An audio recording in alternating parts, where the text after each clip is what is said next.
So, welcome everyone to today's online dialogue. My name is Kola. I'm one of the mentors from ICY Kenya, and I'll be your moderator for today. And today's topic is on youth participation and leadership in climate justice. So, today is basically talking about how us as youth can lead the charge when it comes to involvement in climate justice. We do know that there's a lot of real things that are happening in terms of like climate change. We've seen a lot of issues with regards to flooding. We've seen a lot of issues with regards to drought, which accumulatively cause different issues in terms of shortage of food, water, and other necessities that we need. And us as youth, we are able to do something with what we have or where we are at. So how can the youth voices come to play in this? How can we lead the discussion? How can we lead the fight? How can we lead the advocacy in terms of best practices in the issue of climate justice? So we have six speakers today who are going to be able to share with us what they've been doing, what they can do, all the ideas that they have. And this is hopefully going to be an interactive session where we can also chip in and be able to see what are the actions that are there in our different environments. What can we do in our different capacities to be able to lead the fight or the charge in terms of climate change? And I think the first question that I would like us to ponder on before we start is that when you look at in your different communities, what does climate justice look like in your daily life? What does the idea of climate justice look like? I think that is one question that we should have at the back of our minds as we continue with this discussion. And now I would like to introduce Niklaus, who is going to share with us a bit about what LiveX is for those who might not have an idea about our program. And then from there, we are able to move on. So welcome, Niklaus. The floor is yours. Thank you very much. I'm just gonna use maybe 1 minute to set up so that I can share my presentation with everyone. But in the meantime, I wanted to say a few things. In the meantime, I wanted to say a few things. For those of you who are joining for the first time, um, Okay, yeah. this session is recorded, so we will use the record to create notes for training online. We have our online hub, and people go there to access trainings or materials all the time. So the recording is going to be used for that purpose. And maybe sometimes we might share the recording within our network, also still for learning purposes. So your participation here indicates consent, especially if you prefer not to be recorded, please message me or Julieta privately. Alternatively, you can turn off your camera and microphone, and or maybe use a nickname or something to hide your actual name. If you object us from like recording, or for those who don't want to do all of that, you can also access the recording now if you just leave the call. But that's to ask for your consent. Another thing that is very important, and if you're not an English speaker, we have Zoom translation and captioning available for all of you, and you can use the live captions and translation for English, French, and Portuguese. Sadly, we cannot do the same for Swahili because currently Zoom does not support automated captions or translations for Kiswahili. So if you have any challenges and you're a Swahili speaker, maybe you can also leave us a chat and we will be on the lookout to sort of like help you engage and participate. Yeah, we try to do whatever we can to engage and include everyone. But now I'll go ahead and start my presentation. Okay, thank you, Mercy. So basically, LiveX is an exchange and cooperation for Living Earth project. It's a project that um, is funded by Erasmus Plus through the European Commission, and it's implemented by at least 10 partners, including ISOE Federation and CCIVS as coordinating partners. And other 8 partners are from the sub-Saharan African countries, including Kenya, Togo, Malawi, Zimbabwe, Nigeria, Mozambique, South Africa, and Tanzania.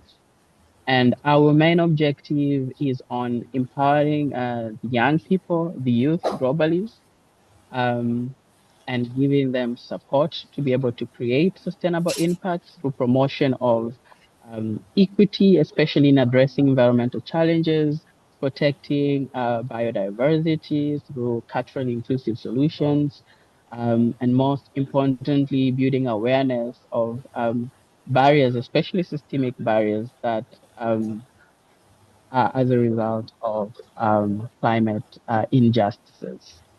And we support youth as in terms of like empowerment um, through a lot of things like leadership capacities and proactive thinking on dialogues like the one we're doing right now. But there is also another objective in and around actions, especially in our communities, where we engage and exchange ideas and best practices for how we can remain resilient, especially as a result of climate change and its challenges, how we can champion grassroots initiatives and create impact that is not just measurable but long lasting. And as a result, we strengthen our network, especially amongst youth in the region in sub-Saharan Africa. Um, and those efforts actually contribute um, to the global efforts in tackling these challenges. So we have a lot of innovative projects we do in cohorts through participants, especially in our local communities, working with communities and community members. There's a lot of work in and around advocacy that drive policy changes, and they're all rooted in cultural and environmental insights, at least for the purpose of this project. This is where, as well, most of our trainings are focused. Um, yeah, next slide, please. Uh, so, as a result of our work, we're seeing so many changes, especially in terms of improvement in skills. Our cohort participants, who for us we call them mentees because they get mentorship from mentors, and these are trained young people as well who support and um, um, offer a sort of like real time support that is present in the countries to young people to be able to take actions and like sort of like guide them throughout the process. And that's how our mentorships look like. It's more of like they work together kind of a relationship. But we're seeing a lot of young people saying, we now can get employment because some of their digital capacities have been improved. Um, Taking part in Zooms, taking part in a number of challenges within the project that are rooted in the use of like digital tools and being present online, tapping into these new uh, technologies or softwares. All these are things and skills you acquire being part of the project, but you can use it to your advantage to actually create jobs. Also, sometimes through trainings like starting community gardens or agriculture, sustainable agriculture, and a lot more, has resulted to young people being able to employ themselves. So, We are also seeing a lot of actions that are addressing climate justice and support community resilience at grassroots level. We are also seeing a lot of young people saying they're now committed to protect the environment, but also to restore and conserve natural resources, especially water and forests and things like that. But then we are also seeing an increased number of young people saying they're interested in climate actions. So these are some of the impacts we're seeing so far, and we have a lot of examples in terms of what happens on the ground. From examples from Kenya, where we are seeing initiatives around collection of plastic waste and repurposing to construct things like greenhouses, amongst many other things. Or in Nigeria, where plants in form of flowers and other other use for decoration I used to help with branding, especially in events and things like that. There have been a lot of like also action in land restoration, working with schools in Zimbabwe. I mean, we have examples of Mutambara High School, where the team of local volunteers are working with young students to do a restoration program, and they're planting trees in these areas where there have been a lot of like damage done. We also see other examples in South Africa, in Soshanguve, where there's a lot of climate justice awareness campaigns happening in the streets with demonstration on how to do. So it's like it's not just awareness; it's also like an action that is that is happening in the community. So it brings everyone together. There is again another reforestation project in Togo, Kapalime, where they have a target of like a 1,500 trees to reach. And even in Europe, we're seeing a lot of like other um, similar initiatives like cycling or climate gardening. And there has been similar examples in countries like Tanzania as well, for instance, and Kenya and South Africa, especially with community gardening. Um, in terms of participation, what is happening um, is that we also have a presence online where you have young people, like some of you who are not part of any exchange cohort that is ongoing currently with LiveX, are being invited to participate and engage in the dialogue similar to what we are having today. And it's really good to see that, because then it means there's a ripple effect being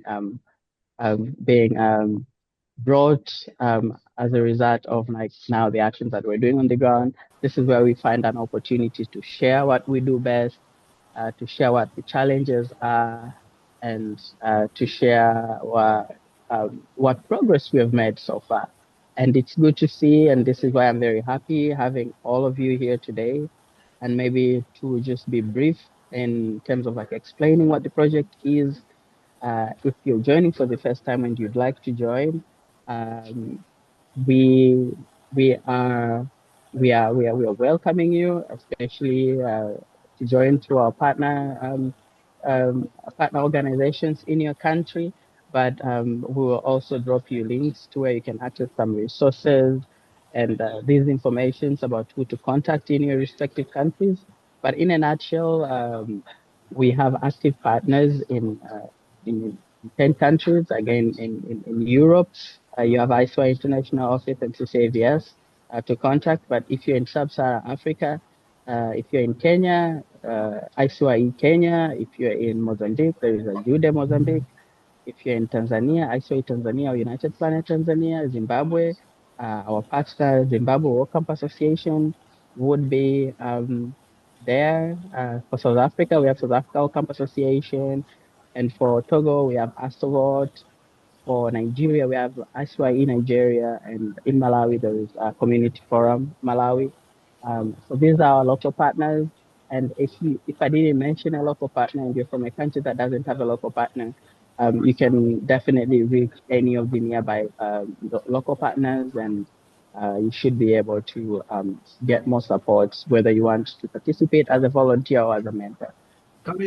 So I will end it there for now and allow participants and other presenters to actually go to the important topic of the day. I will end it over back to you, Marcy or Kola. Thank you.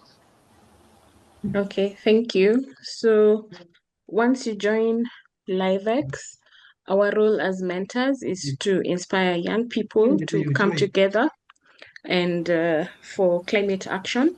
So we make sure we do all our activities together, we take action together, we learn and grow. It's a peer exchange kind of setup. So we learn from each other. We also learn how to build our advocacy skills. And of course, because we are an international program connecting several young people from diverse backgrounds, diverse countries, we also connect and collaborate. And once you're part of the program, these are some of the modules that you get to learn through the handbook, which is a resource that is available on the websites that were displayed earlier before. So we get to learn about advocacy. We talk about the Soil for Life manifesto. We learn about what role you can take in the ecosystem of change, fundraising. So it's a very engaging and interesting program for young people. And this is an example of an activity you can do when you're talking about the ecosystem of change. And yeah, we will not have time to do this activity now. But as Nicholas mentioned, these are the countries, the organizations in the partner countries. We have Kenya, we have Mozambique, Tanzania, Malawi, Togo, Nigeria, South Africa, Zimbabwe. But if your country has not been mentioned, you still can participate, like being part of our online dialogues like today, or you can get in touch with the partner in your nearest country and find how you can join the young people there in their local actions. So back to you, Edna. Hi, I am ready. Can everyone hear me? Yes. Yes, we can. Yes. Ah, thank you so much. Good afternoon, everyone. As presented, my name is Mzwake Vilani. I'm a youth advocate, a community mobilizer, and a practitioner in the field of community development. Thank you so much for the invitation, for the time to be part of this empowering webinar. I'm not going to be long as I do not have a presentation, to project because I just want to speak from the heart. When it comes to the issues of leadership and, community impact and climate justice is something I'm very passionate about. But initially, my peregrination of leadership emanated from, sexual and reproductive health. But then, as you live in Africa, I am sure most of you are aware that we have ample contemporary socioeconomic issues. So every now and then, as you are advocating for this matter, another matter arises along the way. That is why I want to speak in the prospect of why does youth participation matter in all aspects. But in this category, let's talk about youth participation when it comes to climate justice. Number one, I want to speak about why youth matters is that we are the closest people affected in our communities. That is the first thing. And then you find that we are the people that are going to live long in the very same affected communities. You understand me? That is why we have to now mobilize the young people into matters of climate justice. So my role, previously I was part of CCIVS Youth Committee, and I take so much pride in that because that's when I learned, even through Savoir, that youth participation cannot be actively implemented if there is no what we call civic education, right? It means these organizations, all these organizations that have collaborated here, ICYE, CCIVS, SAVA, etc. If there is no civic education, it means people are not going to gain the necessary knowledge and skills to curb all these issues of climate justice we are talking about. So it means youth participation must include civic education so that people gain the skills, so that people gain knowledge. There are so many organizations functioning, but most of their focus is not on environment. Why? They feel that they are not yet affected. But we are advocates that are seeing the catastrophe that is coming in the future. So that mobilization, the youth component to be precise, is that we have to bring in the innovation, we have to bring in the energy, the creativity, and the necessary awareness for people to know what kind of dilemma we are facing currently. Now, the other thing that I want to talk about it is the justice part, right? If young people do not form part of what you call strategic platforms, right? Because as someone who lives in South Africa, we have what we call a codified legal system, which means our constitution, it is made of components that come from different sources of law. Now, if young people are not aware of these different sources of law, but they want to pursue justice in the environment, they can never win. Do you understand? So the justice part also comes in as understanding the laws that govern the environment. If we see people polluting deliberately the environment, do young people know how do we hold them accountable? Do young people know the right places to go if they want to procure a land, maybe for agriculture, for permaculture, for farming, for nature preservation, for conservation? Do young people know that? So that is why at first I speak of capacity building. We cannot pursue justice if we do not have knowledge and skills. And that is where now, as you can see in the pictures, I always gather young people in one space, share different knowledge, share different skills about climate, about the environment, and how we link and our relationship with the environment. Now, CCIVS has played a critical part in enlightening me about the agency of responding to environmental degradation. But if young people do not take this into cognizance, um, if you check the statistics, Africa composes of 60% young people, right? 60%. It means the language can no longer be young people are the future, young people are the future. Because if we are 60%, it means we are 100% affected in the near future. So if we do not respond now, if we do not act now, then we are yet to face the eye of the storm. So in closing, I just want to say this, right?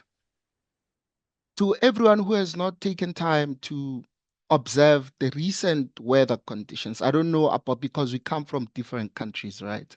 But currently in South Africa, there are weather inconsistencies. This already shows you that there's an agency in our environment. Now, I'm pleading to all the organizations to start those civic educations, to not only transfer skills for young people to start gardening, but also to transfer knowledge about how to educate others. Because if we are the facilitators, we are the trainers, but we do not transfer skills, then we cannot maximize the magnitude of the impact that you and I are capable to achieve. So we all have now a responsibility to go out there, promote civic education. That is the first thing. Transfer skills and ensure that young people are not only aware, but they know how to respond. And thirdly, form part of strategic policy making um, um, spaces so that we are able to voice out when it comes to holding people accountable when it comes to our environment. With that said, ladies and gentlemen, that will be the end of my presentation. And I thank you so much. Over to you, Inya. Uh, I think that was a very powerful presentation from Zwake. Thank you. Sorry, my audio was a bit off earlier. As he said, it's not about the future, it's about now. Yeah. We are no longer passive participants, and the action needs to start now.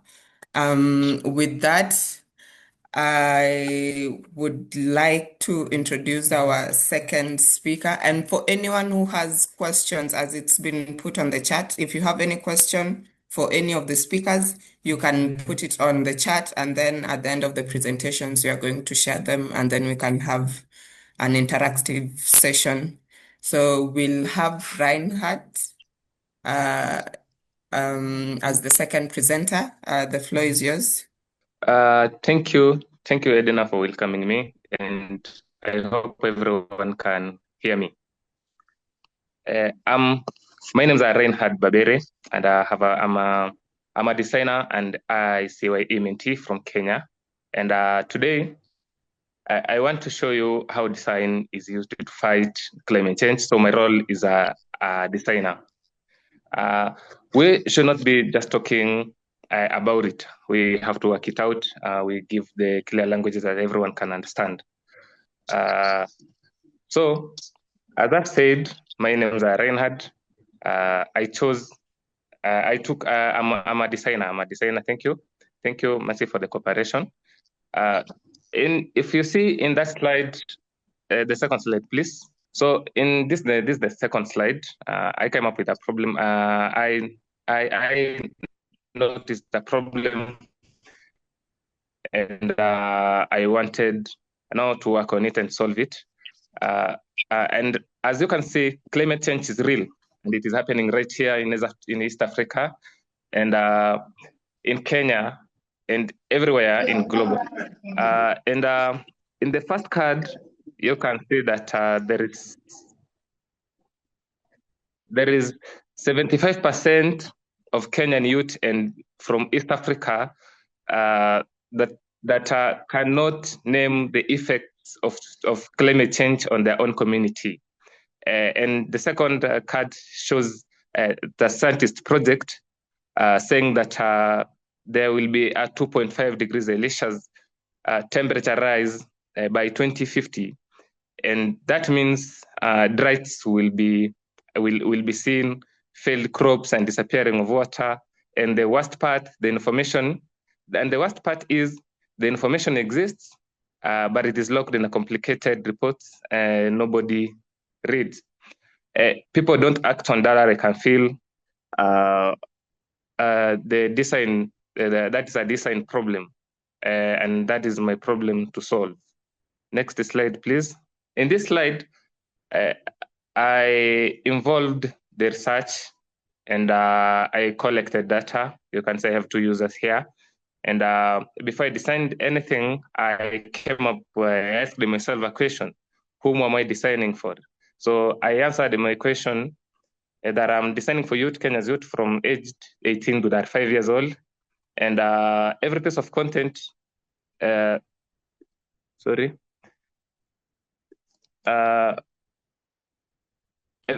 piece of content he finds like be made for her, and I tried to answer, and I tried to feature everyone and get their feedback. Feedback with a student at TVC Kasarani, and Mose is a 22-year-old guy who studies in that Kasarani. He wants to act on climate change, but every piece of content he finds feels like it was made for someone else, not him. And the second card, you can see it's Geoffrey Menda, who's a teacher at the same institution. That he stands in front of. Okay, I think there's a network issue. Could we try and Reinhard? Is the network okay, or should we give you some time to just sort the internet as we proceed, and then you can do the presentation? It's now okay. It's now okay. Okay. I can see it's not clear. Yeah. Could you please share the screen, Mercy? Oh, thank you.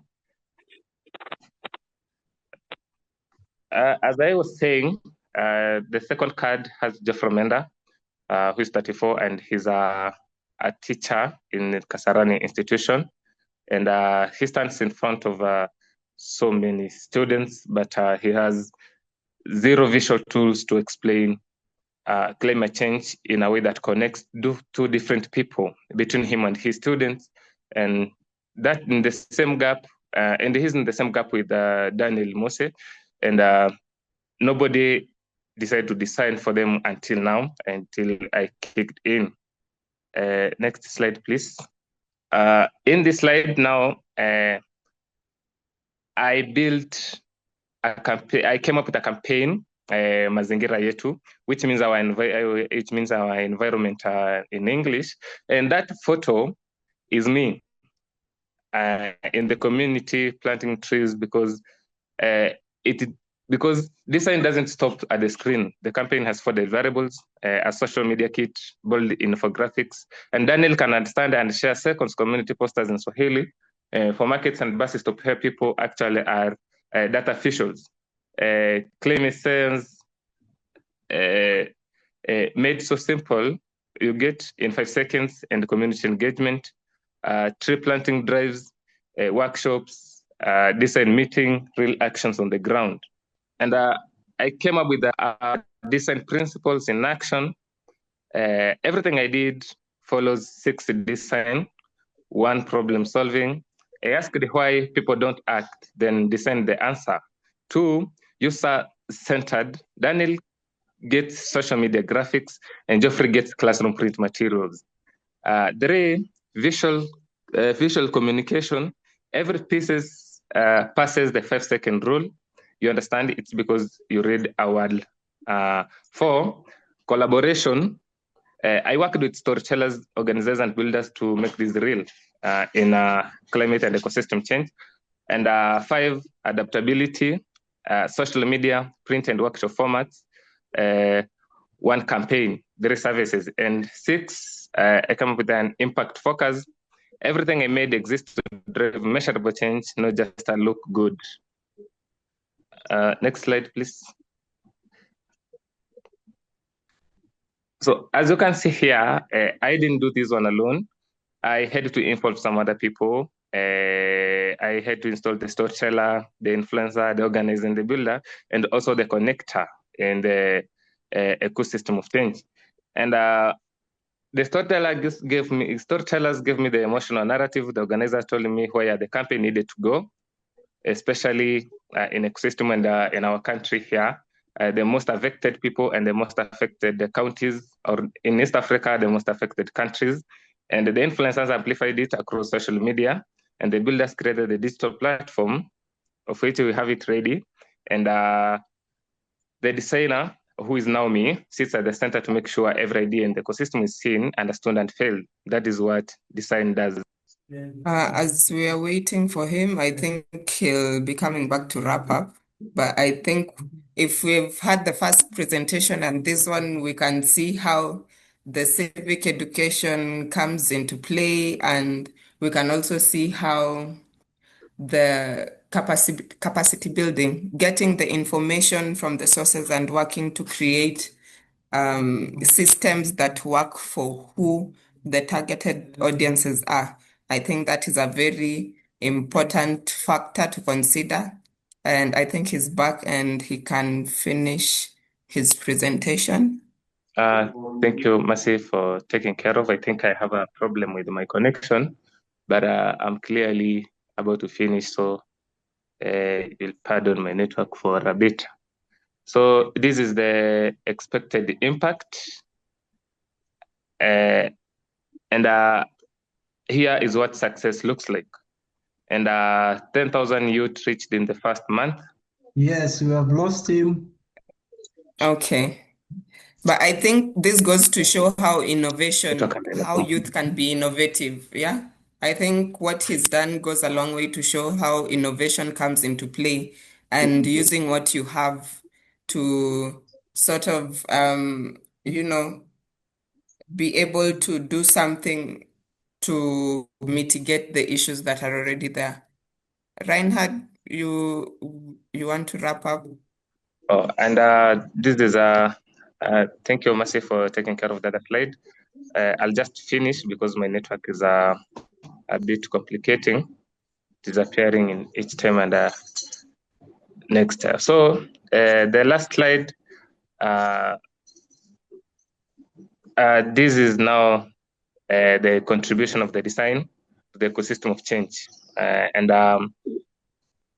this is how people can come up and work it out and fight the climate change, problem solver, user-centered, impact-driven, and Kenya proud as a country, you see.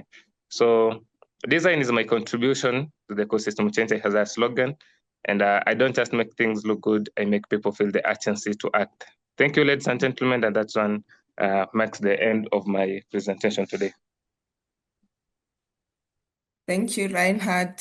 I think that was also one really powerful presentation. And if you've come across our handbook, the Mentee's handbook, I think you're able to see how he has used the ecosystem of change to help him design something that will work for the environment and in the cause of fighting for climate justice. It is about using what you have, and he identified something that was holding a couple of people back. For instance, people who felt that whatever was being published was too much or was not for them, and made it simple enough so that it was able to pass on the information that was needed to whoever needed to get it, and also help in furthering the issue of climate justice. So I think from there we'll go to the next presenter, Natalie Mkundane, and the floor is yours. Anyone who has a question for Reinhard, please put it on the chat, and then we are going to follow up at the end of the presentation. Yeah, thank you. Welcome, Natalie. Thank you, Colin. Just to confirm, you can see me and hear me? Yes. Okay, awesome. So hello, everyone. I'm honored for the invitation. And I don't have a presentation because, like the previous speaker, I wanted us to speak heart to heart. And allow me to begin with something simple but uncomfortable. Climate change is not coming. It is already here. Not in reports, not in headlines, but in real lives. I'm sure we all have farmers at home. It's in the farmer who plants and watches the seasons betray them. It's in the families around us, rebuilding after floods that return again and again. The Kenyan families can relate.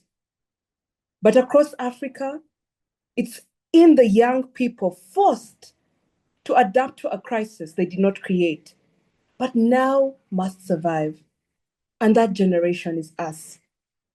My name is Natalie Mkundane, and I represent the African Youth Commission, and I've been working in the climate justice program for the last 5 years under the African Activists for Climate Justice project.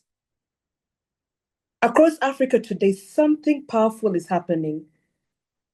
A generation is rising, not loudly at first, but steadily and intentionally. And we've seen it in the past 5 years over the work that we're doing because we work with youth organizations across Africa. We've seen that young people are stepping up more into climate spaces. Not because they're invited, we never invite most of them, but it's because most of them are slowly beginning to understand what is at stake. Because they're beginning to understand, like the previous speaker said, their future is on the line. Silence is not an option for most of these young people. They are not becoming participants in climate action. We're increasingly seeing them becoming drivers, and that is a wonderful milestone. As the African Youth Commission, we believe something deeply. Young people are not just participants, but we're seeing more and more young people become drivers. And through the program that we've been running, we've been able to turn that belief into action. Now, a little history about the African Youth Commission. The African Youth Commission is an independent Pan-African youth organization that was founded by young people across Africa because they wanted a continental organization that can bring young people together. So we have a membership base of youth organizations across Africa, and they come together to form what we call consortiums. Now that I've done the background of the African Youth Commission, I wanted to use an analogy because I know most of us, that is what we remember best. And I wanted to just use something simple. This glass of water. I'm sure most of you can see it. This simple glass of water is something most of us take for granted. I mean, all of us drink it without thinking. It's available in most of our homes. But unfortunately, for millions of people across Africa, this glass of water is becoming uncertain. Floods are contaminating it. Droughts are taking it away. And climate change is turning something so simple, so basic, into something fragile. Now imagine this very glass represents opportunity for young people across Africa. If we do not protect the systems around it, if we do not include youth in the decisions that shape it being on every person's table, this glass will be inaccessible to more and more young Africans. And that means also their future will be in jeopardy. So that is where real change begins. The realization that climate change is not an abstract concept, but it pertains to each and every young person across Africa. And once young people begin to take that ownership, that is where the real challenge begins. Because when we work with a lot of youth organizations, they say, enough. We've had enough conversations. We've had enough panels. We've seen enough beautifully written commitments. Our communities are still struggling. We are still underrepresented. And decisions are being made in all these forums without young people being made present. One of the things we did as the African Youth Commission that we are proud of to date is we were able to take the biggest delegation of young Africans to these global meetings. They were able to attend COP in Dubai, they were able to attend COP in Baku, the last COP in Brazil, but most importantly, in the last African Climate Forum that was held in Addis Ababa, we were able to mobilize 50 young people from across Africa to go to that room and see what decision makers are saying, participate in the decisions, and also take ownership of the climate space in Africa. And that is something we are forever grateful for. Through AACJ, we managed to work with these youth organizations to focus on action. Because, I mean, after all, they said they're tired of talk. And when you equip a young person, trust you me, they will act. We were equipping them with the tools to step into decision-making spaces, not just as observers, because they said they had enough of that, but also as contributors. We had training and capacity programs which taught them how to speak with clarity, how to speak with purpose, and how to lead with confidence. Because a voice without access fades, but a voice with opportunity, we've seen, oh my, it can change systems. So as the African Youth Commission, of course, that was our first project under climate action. And unfortunately, it came to an end last year in December. And we're still reaching out to more development partners to see what other projects we can work with more and young people so that we can create platforms. That is why I implore any donor, any young person here seeking for a platform or with a platform to make that change happen, please do. Be prepared to influence and don't do it alone. Hold another young person besides you. Because inclusion is not about presence, it's about power. How do we support more and more African youth to engage in policy, to engage in advocacy, to move from passion to actual impact? And that's why I love conversations such as this, getting to meet all the different speakers, all our beloved guests that are actually on the call. 52 is such a huge number. So kudos to each and every one of you. And I implore you that we need a strategy. We need structure. We need more and more young people who understand how these decisions are made and how they are shaped. And together, through these spaces, we can build stronger networks across the continent. Because, yes, one voice can be ignored, but a generation of people who are focused and purposeful and know what it is they want, that can't be ignored. Now, bringing us back to this conversation, because I know it's not easy to listen to such conversations over and over again, I want to ask each and every one of you directly in the call, where do you stand in this story? Are you creating space for young people? Are you funding their ideas? Or are you listening to the realities, not just inviting them to speak? Or are we continuing a cycle where youth are visible but are actually not influential? We need to be more intentional. Young leaders are ready. They need the platforms. But we cannot do this alone. And this is a wake-up call. If youth are expected to lead now and not in the future, they must be supported in the present.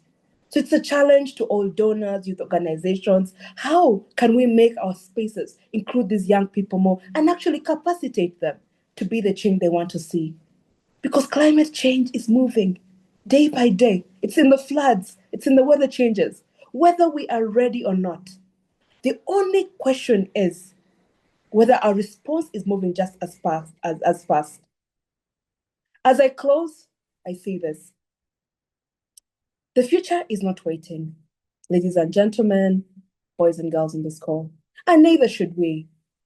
As the African Youth Commission through our ACJ program, we were able to create change, but there's so much more to be done.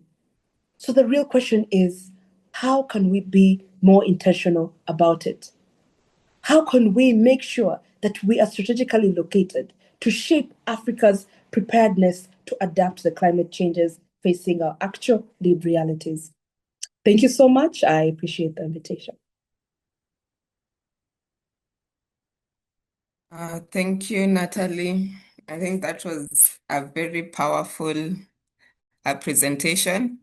I think what has stood out for me is that when you say a voice without access fails, how are we empowering our youth to be able to, be able to get into these spaces? And yes, we've said we have a lot of youth who, when equipped and given the forum, are very much able to take action. It's only that sometimes, as we've seen, we have the spaces, but then the voices are not really heard. But then how do we equip youth to be able to have that power to be able to influence decisions and everything else that we are doing in the fight for climate justice? I think that is a very powerful takeaway. And for anyone who has any question for Natalie, again, you can add it to the chat box and we will answer the questions at the end of this presentation. Thank you again, Natalie. We will move to our next presenter. Our next presenter is Mr. Abel. The floor is yours whenever you're ready. Oh, my mic was not accepting to open. Hello, thank you for this special moment to join this particular. My name is Abel Neves. I am executive director of Visões Juvenil. Visões Juvenil translating is youth vision. I'm based here in Mozambique, and I'm also happy to see Natalie Mukundani, my colleague, and a lot of activists across the continent, youth activists across the continent that are participating. More rights in the product now. I don't have a PowerPoint presentation, But I organized my special lines to share what we have been doing in UNFCCC spaces. We want to subscribe We have another meeting at 2:30.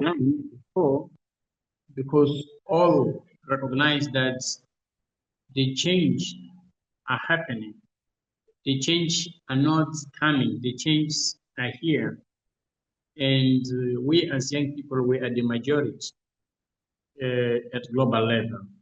So this is the reason we need to raise our voice. We need to be in a decision makers process. This is the reason we as youth organization, I'm also a member of AYC, a country in Mozambique. We as AYC, we have been doing our best to make sure that the youth, the voice of youth is taken in consideration in decision makers process. We have been, as Natal said, training from the base. One of the issues that we have been understanding is many people know that exist some spaces, but they don't know how these spaces can be explored to bring changes on their communities. We got UNFCCC spaces, but we got also that is a global space.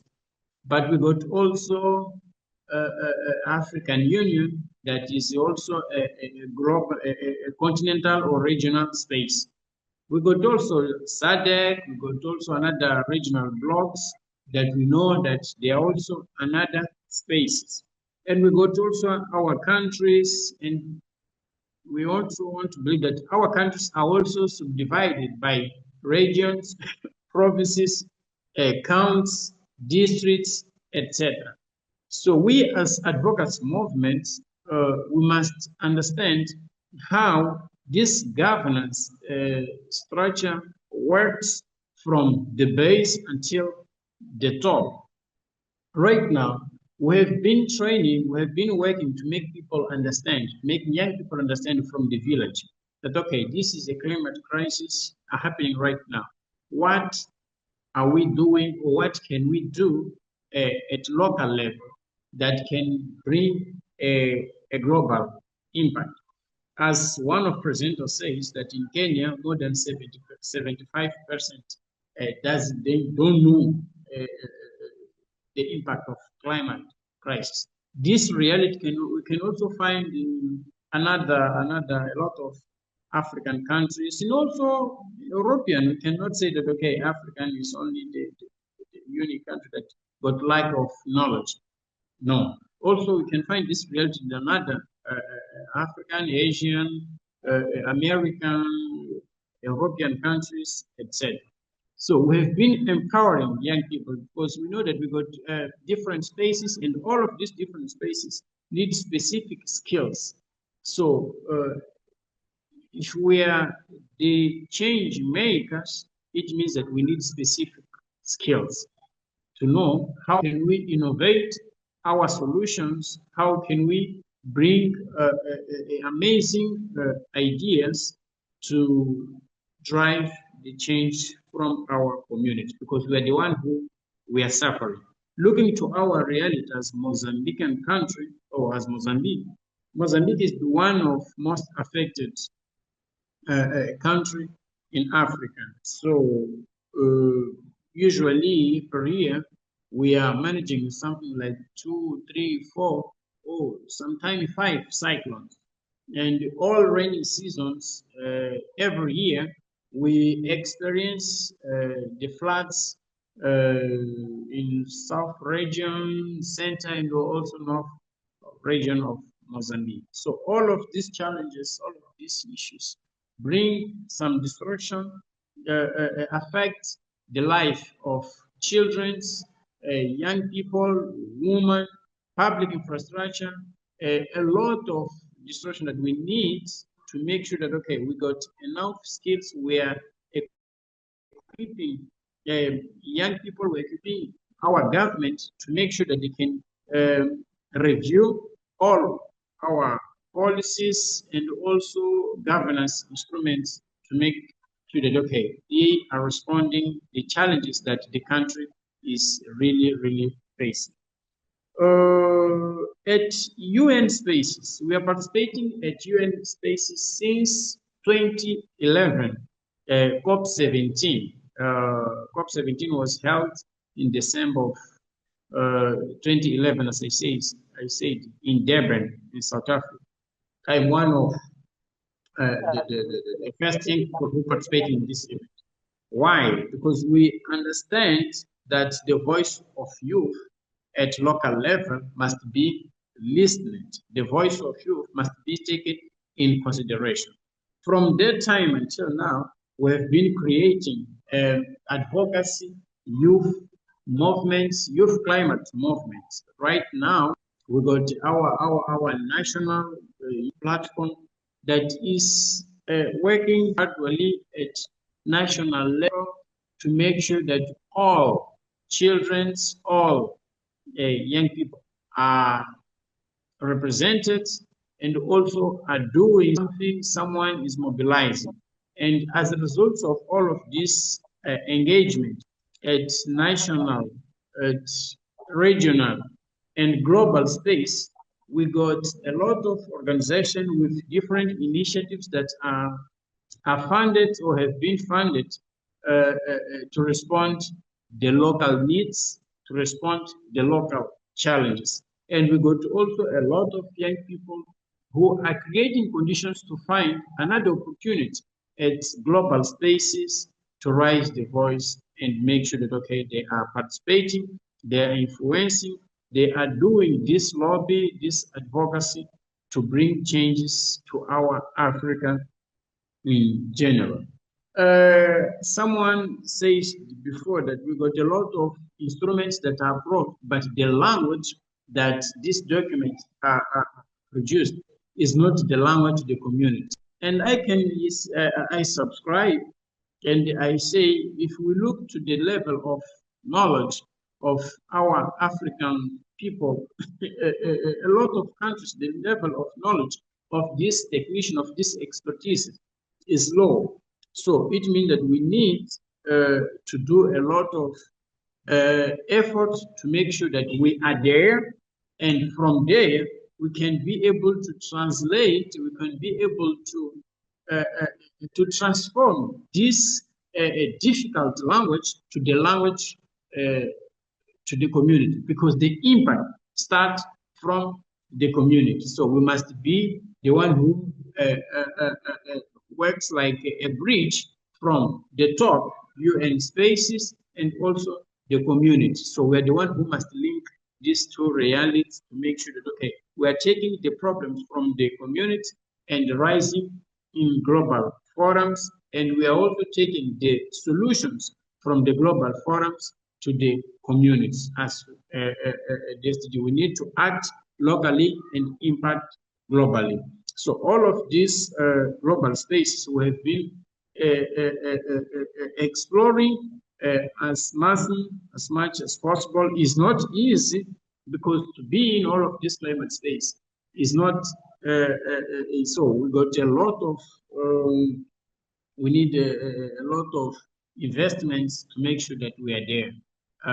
The prices are very high, but we must do our effort to make sure we participate, we are raising our voice, and we are also doing our best contribution to make sure the African voice is taken in consideration in all decision makers process. The African voice, as I said, but the African youth, because the African youth is the majority of population across the continent and also across the world. So this is what we have. We are about to share to make sure our presence in this project help us also ACG project, as Natal said, we are one of the organization that was implementing this project. So we trained more than 500 activists, climate activists, and from this number, Mr. Abdul, please interruption. to Hello, you're remaining with 1 minute, please. 1 minute, and all of okay, thank you. And from all of these activists was able to make it that we are taking something like in the entire 5 years, something like more than 15 young people to participate in global spaces. As Natal said, we are one of taking the main or the biggest youth delegation to the UN in African space. So why? Because we recognize that the global space for decision makers must be known, must be explored, and the voice of youth must be in the top of the agenda and be taken into consideration in all protocols, in all decisions that are taken annually in our local government. And it's very important to make sure we are there. When we back to our countries, we are able to press our government to take some specific actions to implement in the ground. Thank you for this space. Thank you, Mr. Abel. I think that was a very powerful presentation. And just to reiterate, it starts with us where we are.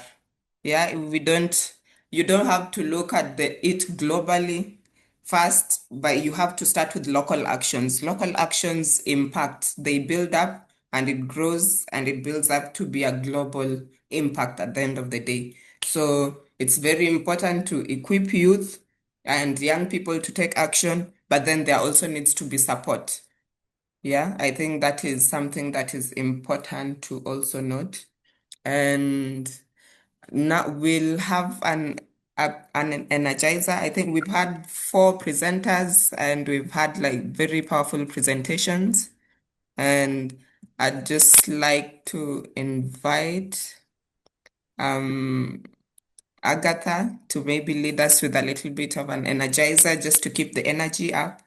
Let's see what she has for us before we proceed. Thank you. Hello, everyone. Hi. Am I all, oh, can you all hear me? Yes. Yes. It's okay. And I'm so happy today. The first slide I'm sure that we all got, it was on our responsibility. So as we are working on it, we also need to have in mind that this land that we are living on is not ours to waste because we borrowed it from the unborn. So I actually have a short exercise that I want us to go through. And through this energizer, I'm sure we can have at least a few things that you'll be able to grasp and take from this online dialogue. So, in one word, I would want us to describe how you feel about climate change, specifically today. So, I'll give this time for us to respond in the chat room, or anyone who feels like they just need a few seconds to say, how are you feeling today about climate change? So I'll also write in the chat and then we can all move together on the same pace. Any word that is describing how you're feeling about climate change. Specifically today, after all has been said, and after we have listened to all the presenters, we have presented so well. So can you make use of the chat, and anyone who feels like they actually want to share, you are free to do so. So I'll write in the chat. Others, they like from Francisco Ablio, challenged. Muzwake saying concerned. Ntokozo, disaster. Choneso, degrading. Edna, overpowering. And from Jordi, important. Innocent is saying cause. Samway, rise of temperature. Edna is saying critical. Kerubo said concerned and devastated. Yanga said insufferable. Alarm. And there is this one which is saying in Kenya we have experienced heavy rains in the last 2 days, which has led to floods around the city Nairobi. It's very challenging.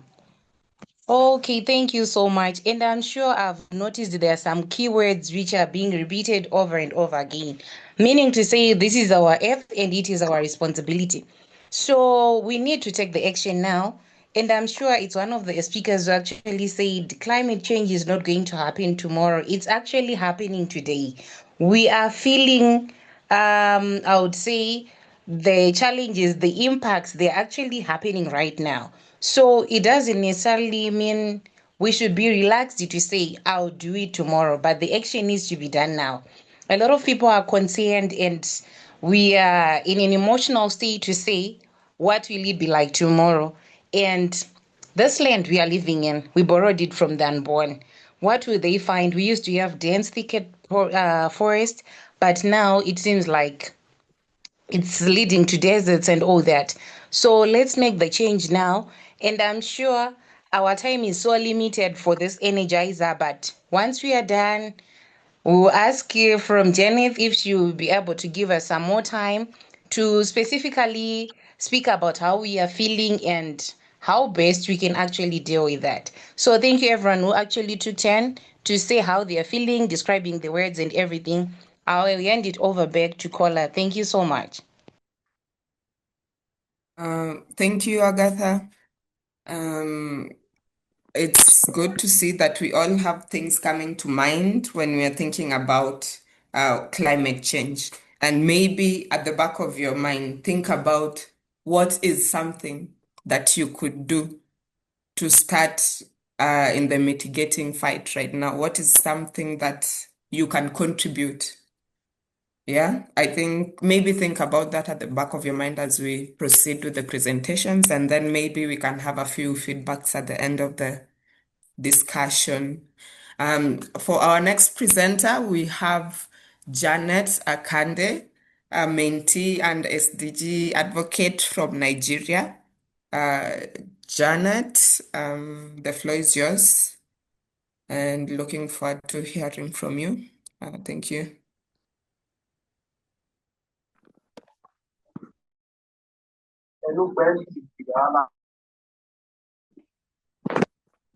A reminder also to anyone who is not presenting, kindly mute your microphones just so that the speakers have an easier time presenting. Anyone who is not speaking or having a presentation, please mute. Hey, good evening, everyone. Thank you for the opportunity to be a part of this webinar.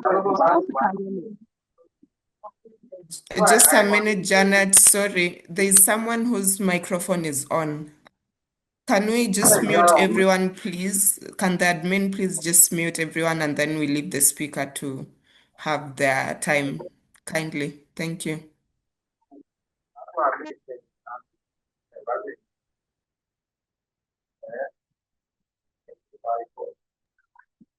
Ishola Precious, kindly mute your microphone. I don't know if that's where the background noise is coming. Okay, please proceed, Janet. Thank you. Yes, good day, everyone. I'm doing my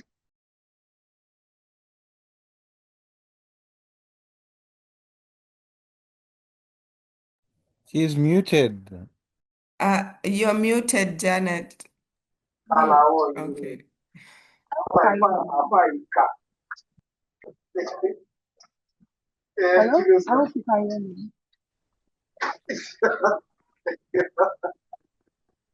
I hope you can hear me. I want to confirm that you can hear me. You're not quite clear. I can hear you from afar. It's like you're speaking from quite far. Can we The noise adjust is your coming from the audio? presenter's background, I suppose. The presenter need to talk to the people behind in his background that they are voices are feeding into his microphone. Yeah, okay. So we'll have our next speaker then, and then we'll have Janet presenting at the end. And our next speaker would be Fernando dos Santos, a victim of floods and youth activist organization.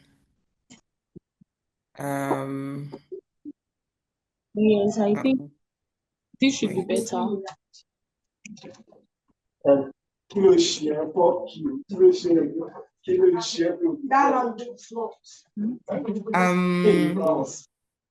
Janet, we'll have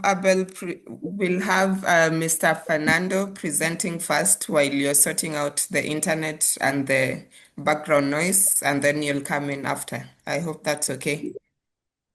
All right.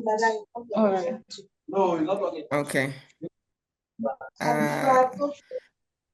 Okay, Mr. Fernando dos Santos, the floor is yours. You may proceed.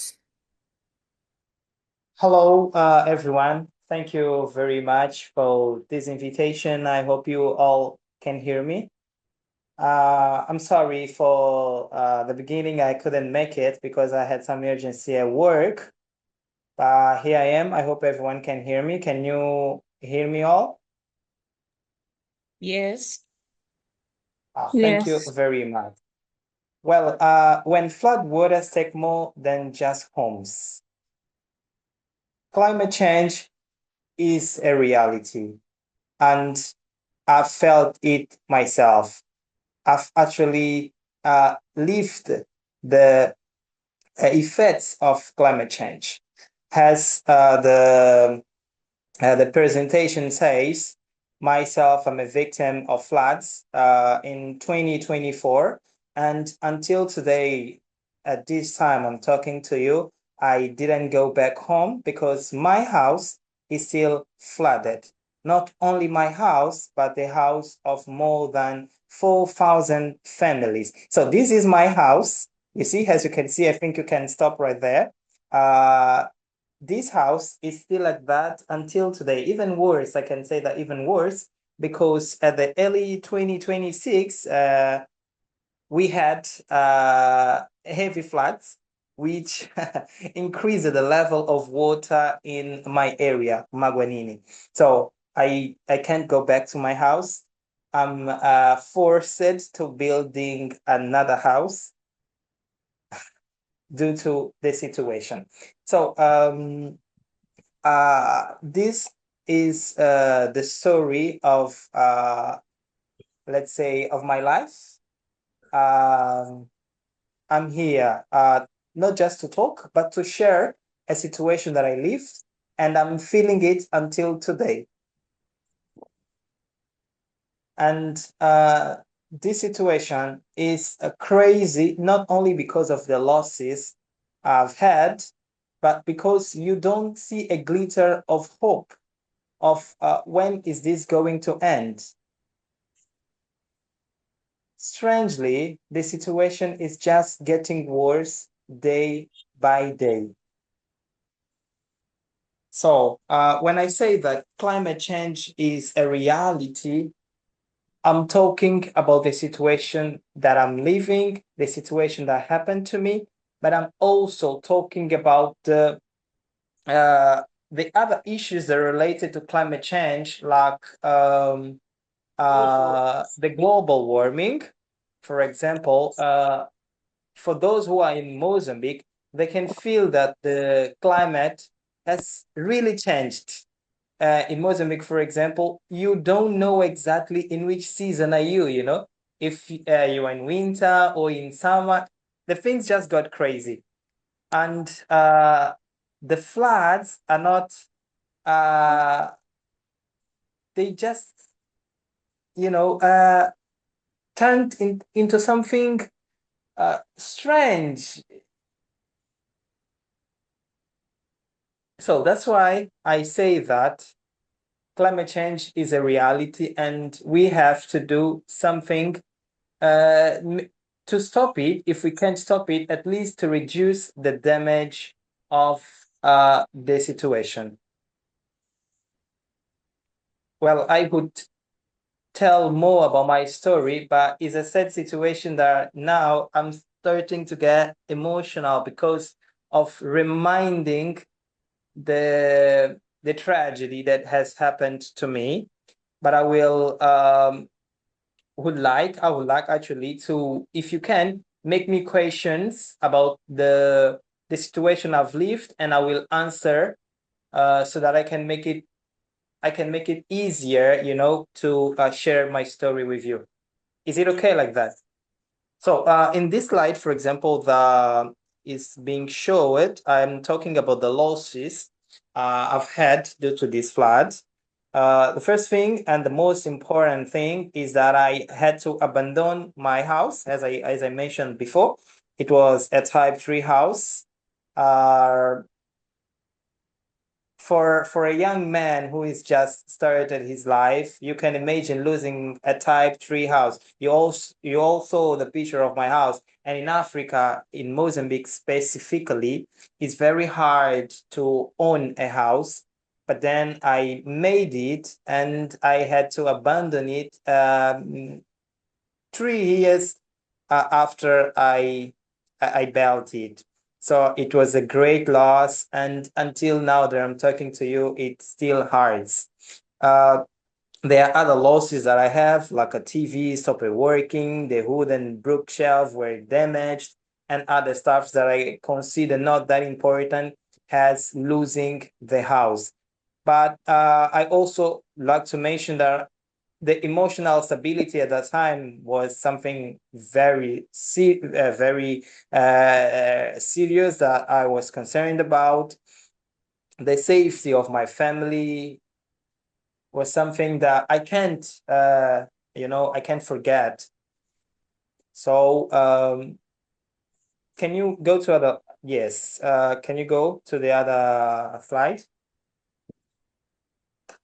So, as I was saying before, in Maguanini, it was not only Fernando who was affected by floods, but over 4,000 people, which left homeless children, lack of drinking water, and rising incident of diseases like malaria, diarrhea, cholera, and the how can I say instability or unsafety, because as we abandoned our houses, uh, I can say that thieves started going to our houses and removing whatever they want, like zincs, doors, electric system, and so on. So you see this image, for example. This is the situation that is lived by people in Maguanin until now, and this is a picture taken in 2024. Now we are in 2026, and it's still the same situation. In January 2026, we had a heavy floods, maybe bigger than that one we had in 2024. So it's a real situation. And until now, the government or the municipality is not doing anything relevant to overcome this situation. Please proceed. Proceed.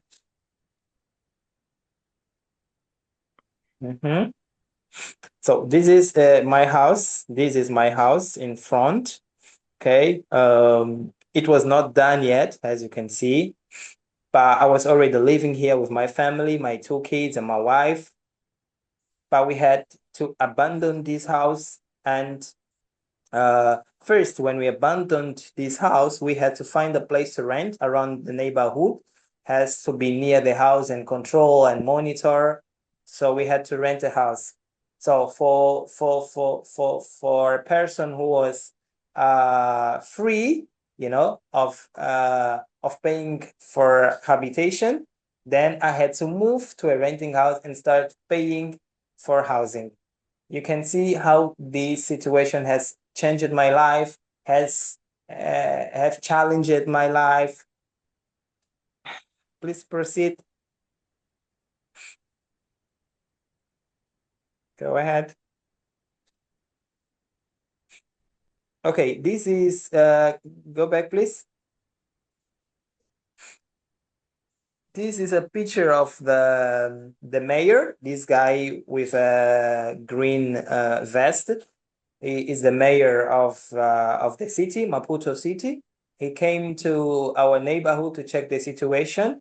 Here is when he decided to, how can I Peculiar. say? Sorry? I know you heard me. Peculiar. I didn't get Mercy, sorry. No, that's not me. I don't know who that is. All right. So this is the mayor of Maputo City when he visited Magoanini, when he said that everyone should abandon Magoanini because he was not seeing a solution for the area. Please proceed.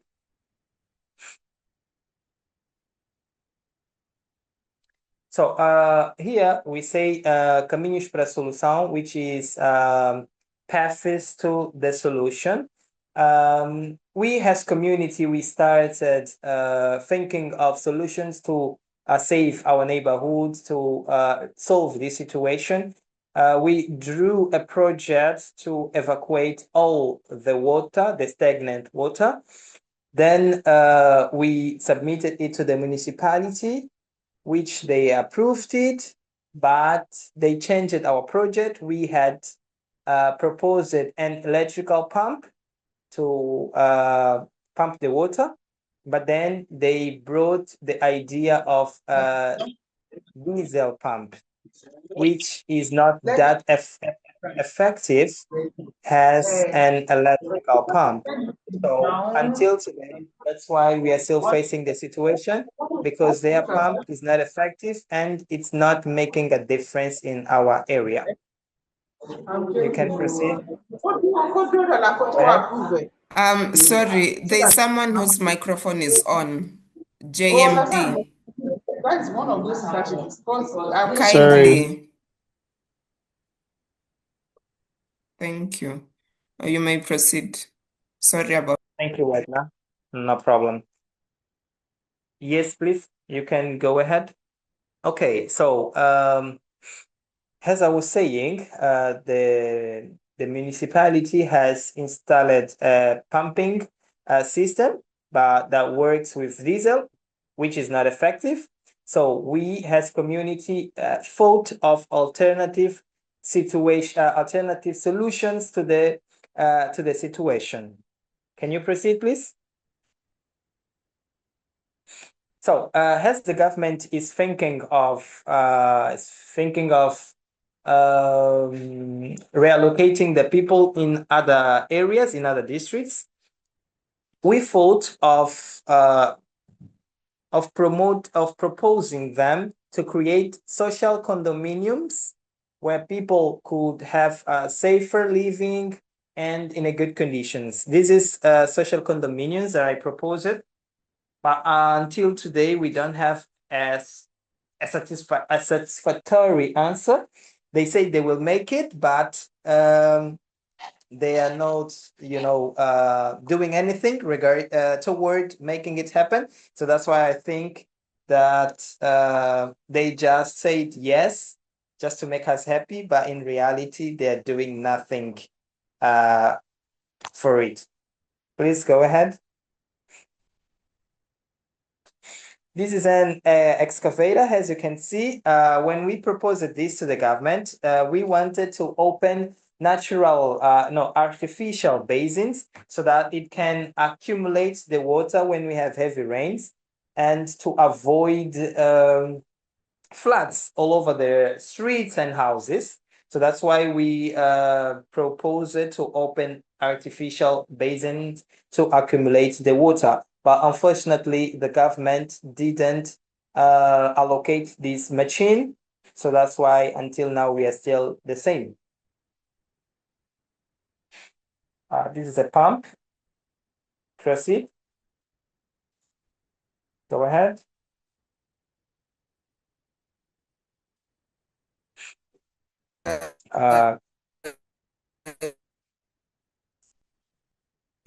Sorry, Edna. Time. Okay. Oh, my time is We over. still have one more. We don't have a lot of time, so we need to wrap it up kindly. Yeah. Oh, Thank you. For okay. Thank anyone you who very will much. have any follow-up question, they'll put it on the chat and we can go through them at the end of the Thank you very much, Edna, and thank you everyone for hearing me. presentation. Hello. Hi, you can finish And your sharing about your last experience. sentence. So yeah, and then we can wrap up and proceed. Edna, your internet is shaky. We didn't hear you, but I just said Fernando can finish within 1 minute and then we move on to the next person. Thank you very much for this time. It was a great opportunity having you over here, listening to your experience. I hope I can join you other times to learn more and get to know some more experiences in advocating for climate justice. As I was saying, it's a reality in my life, and I need ideas, I need solutions, not only for me, but for over 4,000 people in my community. And there are many things that we as community can do. For example, planting more trees and doing many other stuff. But unfortunately, now we can't do anything for our area is still flooded. And when or if the government doesn't do anything, our community will continue being flooded and the problem will grow and affecting other areas. So let's act now for the climate justice because I know there are funds for this matter and we would like these funds to be allocated accordingly in areas that are really in troubles like Magwanini, for example. Thank you very much. Thank you. So for anyone who'd like to get in touch with Fernando, you can see the contact information on the screen. And I think all our speakers can also write their contact information in the chat in case anyone wants to get in touch with them. Motunrayo from Nigeria, I'm not sure if your audio is now okay. I don't know. I think she was the JMD or it's someone else. I am not sure. Mtoda. Okay. Okay. Okay. Please proceed. Thank you. We have 10 minutes strictly, so please let's keep time. All right, good day, everyone. I'm so sorry. Apologies for the background noise earlier. I'm so sorry. And it's currently raining, and I just hope that the noise would not affect this and will not affect the network. Yeah, so thank you so much for the opportunity to be part of this webinar. My name is Akonde Mutunrayo Janet. I currently finished from Yaba College of Technology. I studied food science and technology. Why? Because of my passion for sustainability. And I'm currently internet issues. I think we've lost her again.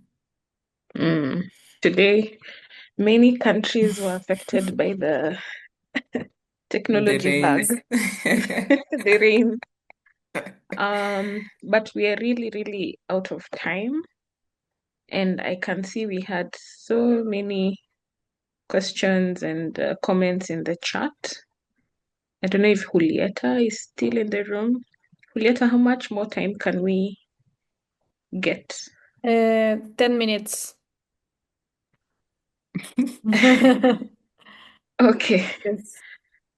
Last year we had we had our theme for the project Clean Up Lagos, where we had to go to young ones, the youth, we met the old ones, sensitize them on how to manage their waste effectively and things to do so that we can mitigate the risk that this waste I classmates think that, oh yes, of information to others. That. So, oh, hello? Hello? We You lost keep you. going, or we keep losing you. So it's a bit, yeah. So I, we I, have the mhm. mindset that if we did not do it as youth, who else would do it? Nobody. Nobody is ready to stand up to take up this task. If young people or young minds would not, stand up to do all of these things. So, we kick-started the role from sensitization, making people get aware that this and this should be what is proper and right to do. So last year we actually achieved that. We made it happen, and all thanks to our mentors. They really did a great job by encouraging us not to give up and, keep on submitting proposal, and the likes. So this year, we're working on reimagining plastics. Yes, so I would like to begin with a simple thought. Now, what if the waste we throw away every day is not actually waste, but a resource waiting to be reimagined, waiting to be recycled? Now, I didn't come with it. I have a plastic. Oh, we even did a practical example when we met together at ICY Nigeria meeting, where we said, let everybody sit down, think of what you could do with these plastics. We were actually thinking out. Wow. Okay. Otunrayo, sorry, we've lost you and we're out of time. We need to hand over to Madam Kejubo to give us the final thoughts. I know there's a lot of discussion happening in the chat, but unfortunately, we're not able to go through everything just because of time. So go ahead. Okay, mine was just to appreciate all of you who have joined us. I think it's been a very, very enlightening webinar So, where we have, so huh? You can I hear me? think the problem Matundrayo is still, uh, that-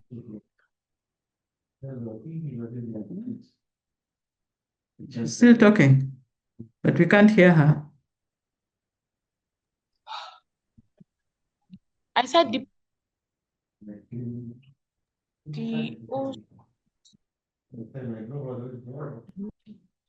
I'm sorry, Matun Raya. You've been breaking off a lot. I'm sorry for that. It seems this internet is problem not being. slightly doing a lot. Last week, Oh, we often discuss pollution, but I would say that it's more than just causing pollution.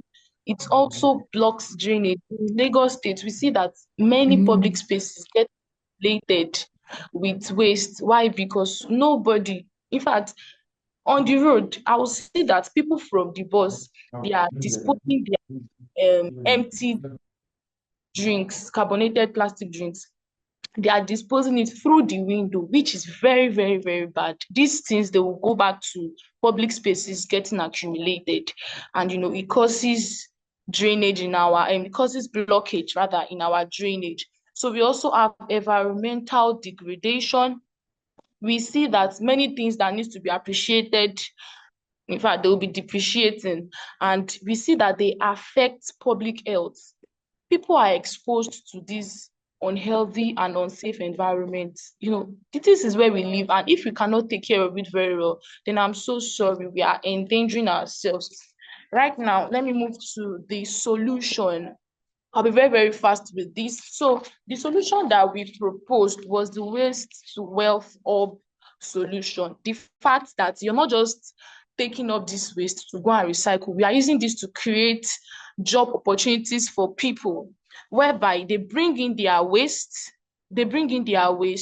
we give them something in return, then we go ahead to recycle them, give it to recycling ops to recycle. Okay, I think we can go ahead because we just have two, how many? 5 minutes before you have to close. Thank you all for 10 more everybody who minutes. stayed. Juliet has given us 10 more minutes to close properly. Yeah. I think Janet was very passionate about her presentation, and maybe she's not seeing that we keep losing her. But we should probably But communicate to her. Yeah, she's we still should off. Oh, now she communicate has even to gone off her. completely. I think she has gone off Yeah, completely. Huh? Yeah, that's she's unfortunate. back. She's And she's still talking. She's not But aware that it's still frozen. Janet, can you hear The me? network is not friendly at all. Yeah, Yes, yes. I think you have a really nice presentation, and because you're breaking off, you keep breaking off, we are not really getting you quite well. But if you could maybe record a presentation that we can share about what you've talked about, what you're doing, and the solutions, so that we get a full presentation that's not breaking off, that would be really well.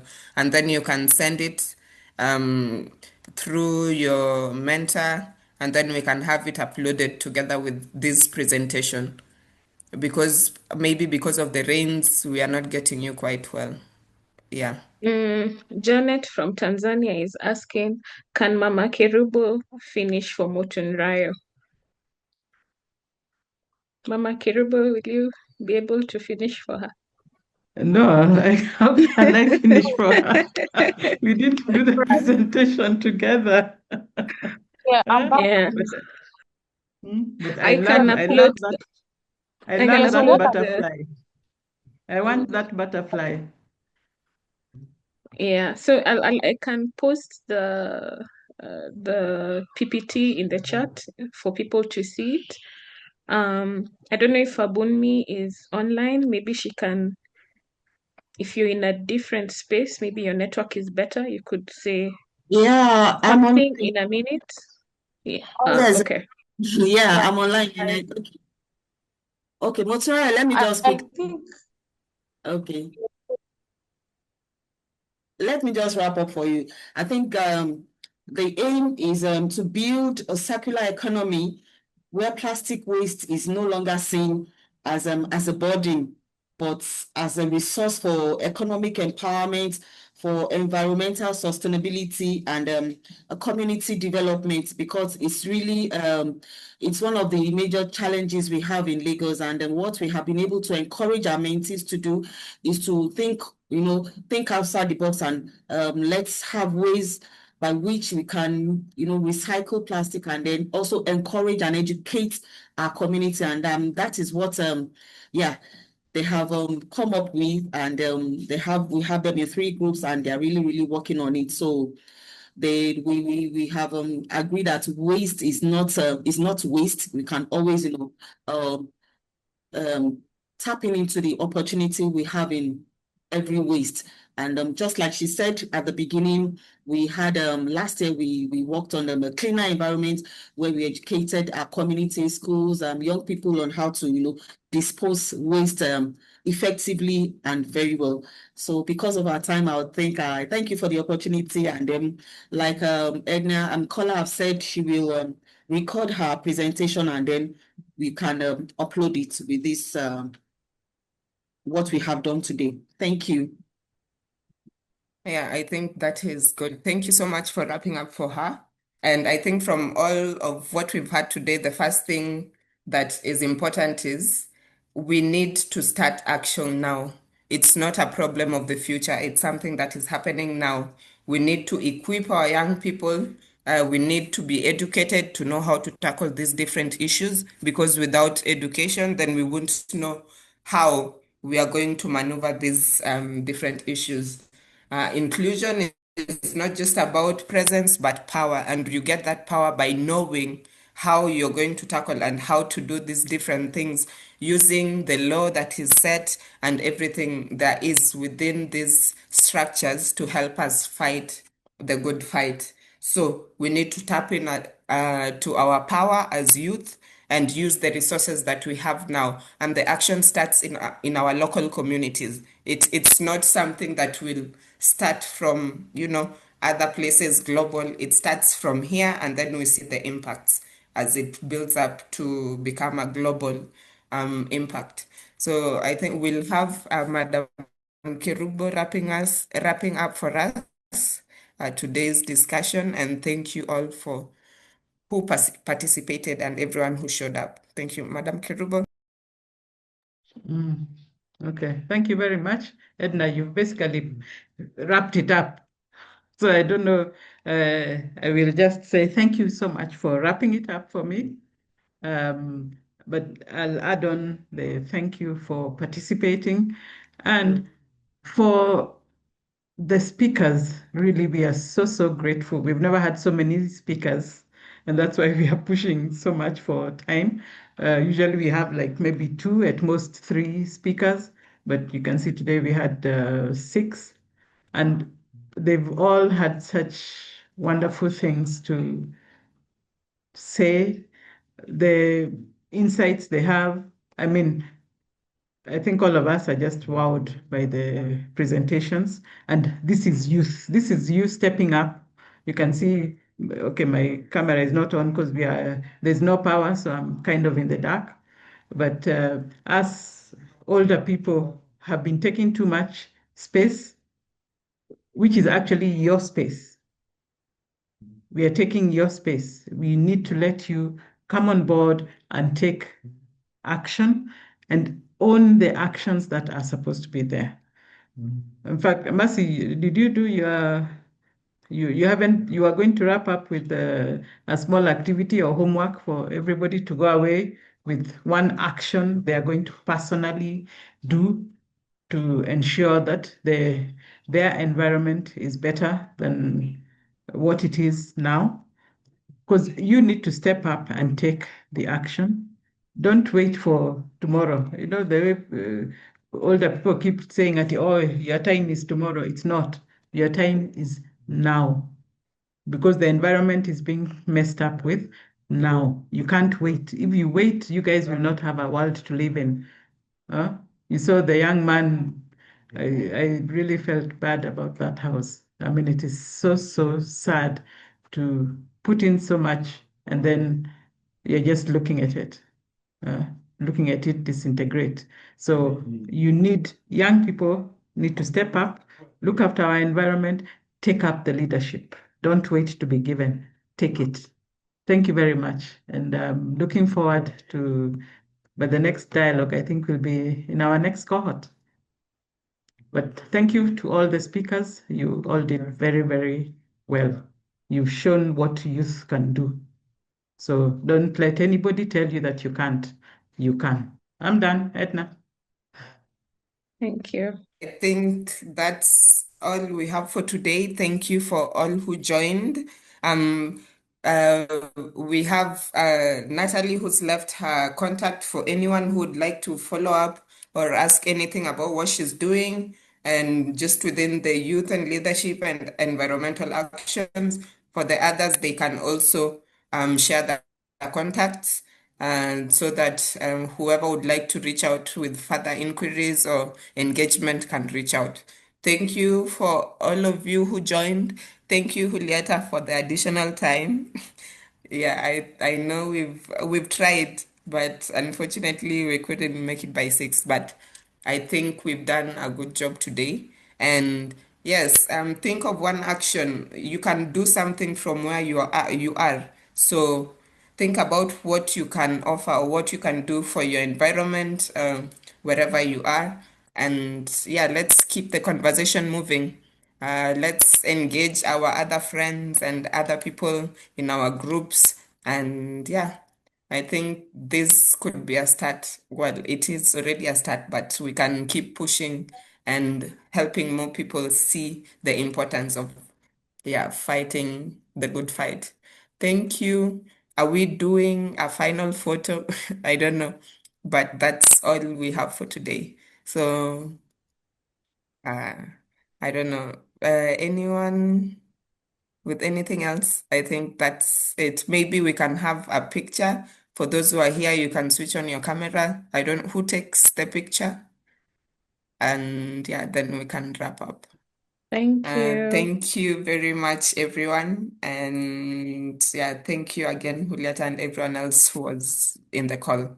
Yeah, until next time, goodbye and have a Bye. great evening, I guess. Thanks, Bye Edna. bye. Thanks for the good work. Thank you. And Mercy. You're welcome. Bye. Bye bye.